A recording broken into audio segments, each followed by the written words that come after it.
कि नहीं, लेकिन बाबा को हम बच्चों में कॉन्फिडेंस दिलाना है। तो क्या अपन को आत्मा समझते हो?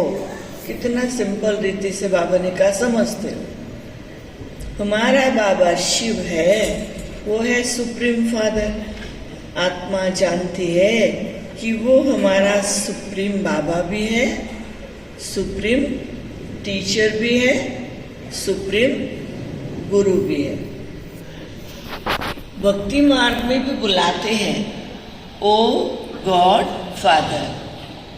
मरने समय भी कहते हैं हे भगवान, हे ईश्वर, पुकारते हैं ना।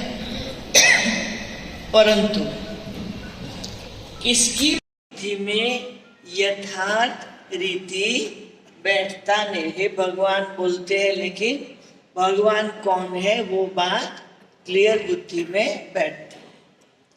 फादर तो सभी आत्माओं का एक हो गया। फिर कहा जाता है हे पतित पावन, तो गुरु भी हो गया।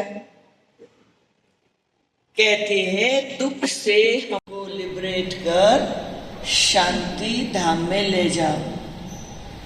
तो बाप भी हुआ, फिर पतित पावन सतगुरु भी हुआ।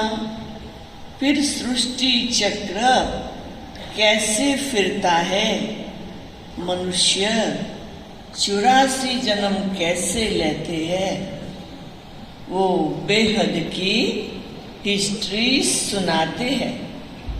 इसीलिए सुप्रीम टीचर भी हुआ। बाप क्यों है, टीचर क्यों है, गुरु क्यों है, वो फिर बाबा हम बच्चों को क्लियर करते हैं।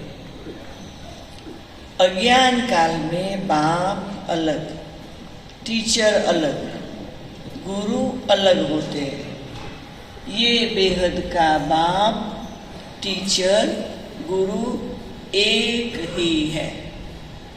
कितना फर्क हो गया। बेहद का बाप बेहद का वर्षा देते हैं बच्चों को। बेहद का बाप बेहद का वर्षा देते हैं बच्चों। वो भी हद का वर्षा देते। पढ़ाई भी हद की है। वर्ल्ड की हिस्ट्री ज्योग्राफी को तो कोई जानते नहीं, ये किसको पता नहीं।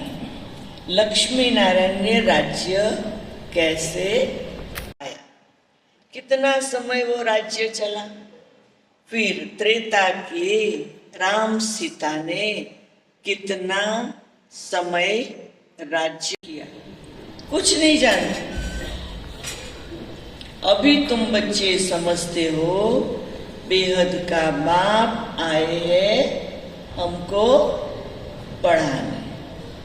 फिर बाबा सदगति का रास्ता बताते। बाबा अनलिमिटेड बेहद का सीक्रेट नॉलेज देते हैं। वास्तव में अगर हम सब एक एक अपने से पूछे कि आज की मुरली सारे दिन में अचानक कोई पूछे तो पॉइंट याद रहती है, रेयर। फिर कुछ भी सुना लेते, क्योंकि ज्ञान तो गोल है, हम बोला वो कौन जाके मुरली में चेक करेगा। तो ऐसे कहते बहन जी मुरली में क्या था, भाई जी तो सुना देते ऐसे। तो रोज 2-4 पॉइंट अगर पक्का, क्योंकि सारा तो याद रहने वाला भी नहीं, तो 2-4 याद रह जाए और वो हम सुनाते रहे। कल हम जयंती बहन को मिलने गए थे,